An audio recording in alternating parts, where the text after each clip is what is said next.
हर हर महादेव, जय भोलेनाथ। नमस्कार, मैं साधना पांडे मार्गदर्शन पे आपका स्वागत करती हूँ। दोस्तों, सबसे बड़ा सुख क्या होता है? सबसे बड़ा सुख होता है निरोगी काया। और दूसरा सुख होता है कि घर में सुख शांति समृद्धि बनी रहे। और ऐसा नहीं होने से एक भी चीज़ अगर नहीं हमारे पास है तो जीवन गड़बड़ हो जाता है। तो एक प्रश्न आया था, उसी प्रश्न के आधारित आज ये वीडियो है। प्रश्न ये था कि परिवार में कोई किसी की कदर नहीं करता, बात नहीं मानता। तो कुछ गलतियां हमारे रसोई से भी, मैंने उनसे बात किया और जब बात हुई, ख़त्म हुई, तो अंततः मेरे मन में ये प्रश्न आने लगा कि ऐसी गलतियां बहुत सारे लोग करते होंगे और उन गलतियों को ठीक करने के लिए हम कुछ विशेष गलतियां और कर देते हैं। तो आज की पूरी वीडियो इसके ऊपर आधारित है। दोस्तों, हमारा रसोई घर बहुत सारी समस्याओं को ख़त्म करने की क्षमता रखता है। जैसे एक एक चीज़ उसका बारीकी से बनाया गया है। जैसे गाय को सुबह रोटी देना, पहली रोटी देना गाय को, ये क्या है? ये आपके ग्रहों को दूर करता है, आपकी समस्याओं को दूर, गारंटी से कह रहे हैं। वो 6 महीना, 6 महीना किसी व्यक्ति को केवल पहली रोटी खिलाकर देखिए, चाहे वो धन कुबेर हो। अगर उसके घर में धन की कमी नहीं आने लगती है, उसके पास परेशानी नहीं आती है, तो आप हमसे बताइए। 6 महीने करके देखिए, जिसको बहुत घमंड हो अपने आप पर कि मैं बहुत अच्छा हूँ, मेरे जीवन में कभी कोई कमी नहीं है, दिक्कत नहीं है, वो ऐसा करके देखे और देखे कि जीवन कैसे तहस नहस पहुँच जाता है। आप करके देखिएगा, जिनके ऊपर ऐसा, जिनको विश्वास हो, कॉन्फिडेंस हो। तो ये चीज़ें जो एक एक चीज़ बनाई गई है ना, वो बहुत सोच समझ करके बनाई गई है। हमारा रसोई बहुत सारी समस्याओं को दूर करने की क्षमता रखता है। अगर कायदे से बनाया जाए ना, तो वो देव भोग हो जाएगा। और देव भोग खाने से कभी कोई चीज़ बिगड़ती नहीं है। एक कहावत आप लोगों ने भी सुनी होगी, जैसा खाए अन्न वैसा होवे मन। तो अन्न का बहुत बड़ा विशेष महत्व है। जैसा कि आप जानते हैं, एक कथा में हमने सुना था, कोई साधु जी थे। एक बार गलती से वो चोर के यहाँ से गुजर रहे थे और चोर का अनाज उन्होंने खा लिया, चोरी का अनाज खा लिया। अब उनके मन में भी पाप की भावना आने लगी और पाप की भावना करते करते उन्होंने कोई चीज़ चुरा ली।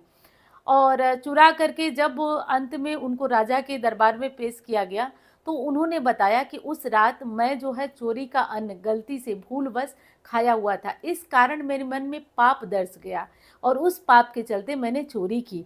तो इस बात का अर्थ ये हुआ कि जैसा अन्य व्यक्ति खाता है, उसकी मानसिक दशा भी उसी प्रकार की होती है, उसी भांति होती है। तो जैसी भी स्थिति में है, आप इस विशेष बात का ध्यान रखिए कि रसोई में कभी भी नहा कर ही रसोई बनाएं। चाहे कितनी भी इमरजेंसी हो, ये तो लाखों बार बता चुकी हूँ कि नहा करके आप रसोई बनाएं।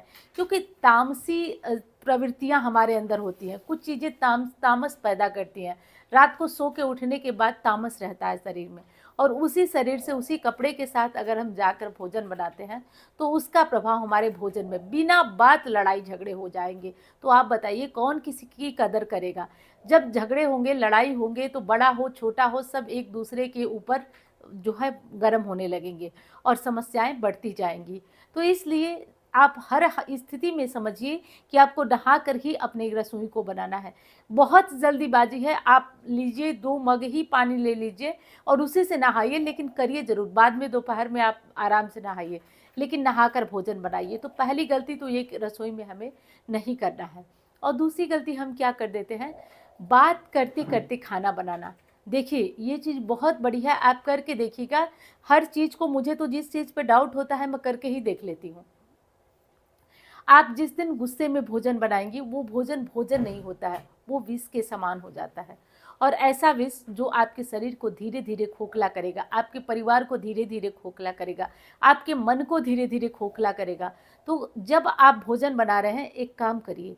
अच्छा चाहती हैं, सब कुछ अच्छा चाहती हैं, बच्चों का विचार, पति का व्यवहार, सब कुछ अच्छा रहे, तो एक काम करिए। आप जब भोजन बनाती हैं तो कोई मंत्र चला दिया करें, कोई स्तोत्र चला दिया करें और तब आप भोजन बनाएं। कम से कम इतने टाइम तो, जितने टाइम आप भोजन बना रहे हैं, कोई मंत्र, स्तोत्र, चालीसा पाठ चलाकर रोज का नियम बनाइए कि आप भोजन बनाइए। और कोशिश करिए कि फ़ोन वगैरह, इधर उधर की बातें थोड़ा कम हो। भोजन को ना, जैसे देवताओं की पूजा में मन लगा के करते हैं, वैसे खाना बनाइए। क्योंकि उस खाने से आपका भविष्य जुड़ा है, आपका परिवार जुड़ा है। तो जैसे हो, बहुत विधि विधान से उस भोजन को बनाइए और तब देखिए उस भोजन में। और ये चीज़ समझिए, 1-2 दिन में इन बातों का प्रभाव नहीं होता है, 6 महीने कम से कम लगेंगे। 6 महीने करके देखिए, प्रभाव आपके सामने होगा। आप खुद देख करके हैरान रह जाएंगे कि ये चीज़ें कैसे हो रही हैं, किस तरह से हो रही हैं। तो बहुत तेज़ ये चीज़ें फ़ायदा करती हैं। और अगली चीज़ हो गई जो कि हमें रसोई में नहीं करना चाहिए। अगली चीज़ ये हो गई कि जो आटा बचा हुआ होता है, जो रोटी बनाने के बाद जो आटा थोड़ा-सा बच जाता है, जिसको पालोथन बोलते हैं या जो भी आप लोग बोलते हैं, उसको आप दोबारा खाने में यूज़ मत करिए। देखिए पहले के टाइम में तो माताएँ क्या करती थी कि उस आटे का छोटा-सा टिक्की बना देती थी और अंत में उसको तवे पे सेंक देती थी और उसको कुत्तों को दे दिया जाता था। अब ऐसा हो नहीं पाएगा, कौन उतने से आटे को गूँथेगा? तो अब ये क्या करिए कि वो जो आटा होता है, या तो उसको भून कर चींटियों को दीजिए या फिर उस आटे को आप गौ माता के लिए निकालते जाइए, जहाँ पे आप गेहूँ के आटे की भूसी वगैरह रखते हैं, वहाँ किसी दूध वाले को या किसी को दे देंगे तो वो गाय माता को दे देगा। तो उस अभी आटे का प्रयोग कभी भी अपने भोजन में मत करिए। जो आटा आप बना रहे हैं खाने के लिए और उस आटे में जो पॉलीथिन होती है, उस पॉलीथिन को कभी भी दोबारा यूज़ नहीं करना चाहिए। इस विशेष बात का आप ध्यान रखिए। और एक विशेष चीज़ है जिसको कि आपको बहुत ज़्यादा ध्यान रखना है कि जब आप भोजन बनाते हैं और भोजन बनाते टाइम आपका मन इधर-उधर भटकता है, आप इधर-उधर की बात सोचते हैं, तुरंत राम नाम आप बोलना शुरू करिए, तुरंत राम नाम बोलना शुरू करिए। मन धीरे-धीरे एकाग्र होना शुरू हो जाएगा और जब मन एकाग्र होना शुरू हो जाएगा, तो आपका भोजन राम नाम की भांति ही लोगों को फ़ायदा करने लगेगा। लोग कैसे नहीं एक दूसरे की कदर करेंगे। ये छोटी सी बात है लेकिन इस बात का ध्यान रखिए। आपके घर में बरकत आएगी, संस्कार आएंगे, बच्चे अच्छे संस्कारी बनेंगे। तो इस विशेष बात का आपको ध्यान रखना होगा।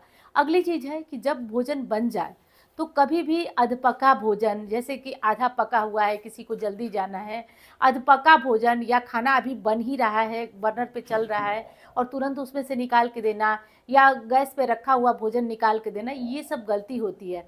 इससे नुकसान होता है।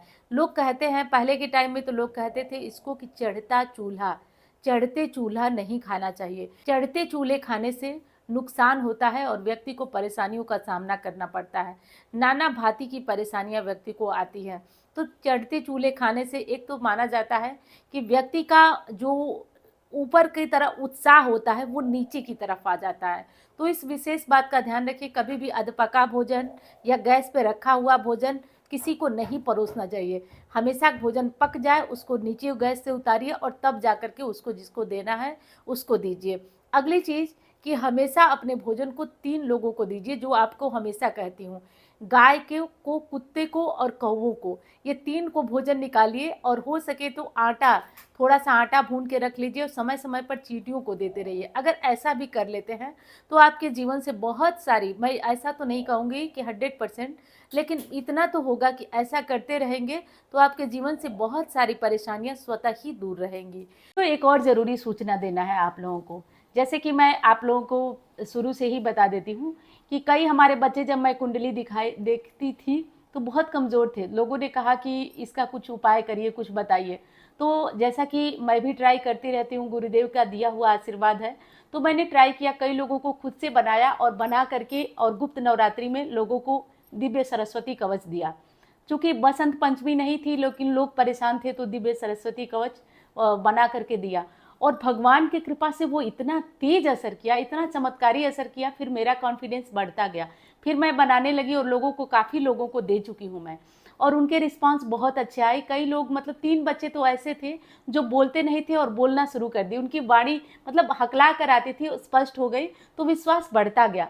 तो मैंने सोचा है कि इस बार आप लोगों के लिए वसंत पंचमी सरस्वती पूजा पर वही दिव्य सरस्वती कवच जो है उसका निर्माण कराऊं। और चूंकि मैं तो कर नहीं सकती हूँ क्योंकि वो एक होता तो मैं करती, आप लोग, मुझे पता है कि ज़्यादा लोगों को वो चाहिए होगा, तो इसलिए मैं सोची हूँ कि पंडित जी लोगों के द्वारा ही उसका निर्माण कराऊं। और ये इतना ज़्यादा पावरफुल है कि अगर इसको घर में, अगर गृहिणी है, कोई बात नहीं सुन रहा है आपकी, तो भी आप इसे पहन सकते हैं। अगर आप मार्केटिंग का काम कर रहे हैं, लोगों से बात मनवाना है आपको, तो भी आप इसका प्रभाव देख सकते हैं। अगर आपका बच्चा जो है पढ़ने में ठीक नहीं है, मोबाइल में ज़्यादातर लगा रहता है, कोई इंटरव्यू वगैरह दे रहे हैं उसमें सफलता नहीं, तो हर जगह पे ये कारगर सिद्ध होने वाला है। हर जगह पे इसका चमत्कार आपको देखने को मिलेगा। तो मैं ऐसा सोच रही हूँ, जैसा आप लोग भी बोले कमेंट में बताएं। मैं सोच रही हूँ कि इस बार जो है दिव्य सरस्वती कवच इस बार सरस्वती पूजा पर, जैसा कि 3 तारीख को है, तो 3 फरवरी को शुरू किया जाए और तीसरे दिन, 1 दिन, 2 दिन, 3 दिन, तीनों दिन तक इसको अभिमंत्रित कराया जाए ताकि इसकी पावर और बढ़ जाए। और इसको तीसरे दिन हवन में जिन लोगों को, भाई बहनों को आना चाहे, क्योंकि मैं सोची हूँ कि जो भाई बहन हमारे आना चाहते हैं वाराणसी में, वो आए, हवन में शामिल हो। और लेकिन भेजने का प्रोसेस तो वही रहेगा कि जैसे जिसकी बुकिंग रहेगी वैसे ही उसको भेजा जाएगा। अब करना ये होगा कि आप लोगों को ऑफिस के नंबर पे अपना नाम, अपना गोत्र स्पष्ट नोट कराइए और आप ऑफिस नंबर से जो भी उसकी सहयोग राशि लगेगी उसको जमा करिए, अपना नाम गोत्र उसको लिखवा दीजिए। ये दोनों चीज़ भूलना नहीं है। नाम गोत्र बच्चे का लेना है, बड़े का लेना है, जिसका लेना है, नाम गोत्र आप नोट कराइए और नोट कराकर जैसे जिसकी बुकिंग होगी वैसे भेजा जाएगा। और मुझे ये बात कहना नहीं है क्योंकि अब आप लोग बहुत ज़्यादा मुझे सपोर्ट करते हैं, बहुत ज़्यादा धैर्य बना के रखते हैं। मैं 1 महीने में भी भेजूँ तो आप लोग एकदम धैर्य से बने रहते हैं। तो ये बात कहना नहीं है, लेकिन कहना ज़रूरी हो जाता है क्योंकि कुछ लोग नए भी जुड़ते हैं, तो इसलिए बताना ज़रूरी हो जाता है। तो सरस्वती कवच कितना पावरफुल है इस बारे में तो अब आप लोग बताएंगे, क्योंकि मेरा अनुभव जब किसी चीज़ में बहुत ज़्यादा बढ़ जाता है तो मैं सोचती हूँ कि इसको लोगों तक दिया जाए, क्योंकि बच्चों के बोर्ड एग्जाम आ रहे हैं, बहुत तरह की चीज़ें आ रही हैं, तो इसमें ये बहुत ज़्यादा काम करेगा। और 3 दिन अभिमंत्रित होने के बाद, जैसे कि मैं करती थी, खुद से करती थी, तो मैं भी 3 दिन ही करती थी, लेकिन अकेला व्यक्ति उस तरीके से जप नहीं कर पाएगा।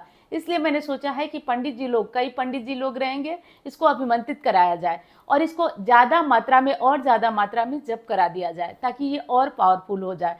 और इसके बाद हवन होगा। हवन में आप लोग इन दोनों दिनों तो आप लोगों की आवश्यकता नहीं होगी, आप लोग आके भी कुछ नहीं, बैठे ही रहेंगे, लेकिन हवन में आप आएंगे तो आप शामिल भी हो जाएंगे पूजा में।